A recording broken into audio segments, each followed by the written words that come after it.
Welcome back to Christy's Tuesday Tips. The process of selling a home can have many moving parts. We want to make it as streamlined as possible. One way a seller can help is by making sure his home is prepared for an inspection.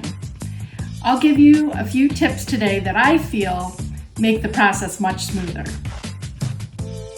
My first tip is to make sure everything is accessible for the inspector. Things like the attic space, you want to make sure that the hatch isn't painted over, or the crawl space, or the electric panel. You want to make sure that there's no boxes in front of it, or that there's no shelving in front of it. And if there's a detached garage, you want to make sure that we have the keys available so the inspector can inspect that too.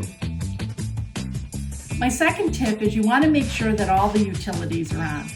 If you have a second home and you've winterized, you want to make sure that the water's turned back on. If you have any pilot lights, you need to make sure those are lit. And you want to make sure that all your appliances are in working order and plugged in. And my final tip is you want to make sure your pet's secure. The last thing you want is your cat to follow the inspector into a small crawl space. Or if you have a Chihuahua like I do, you don't want them nipping at their heels.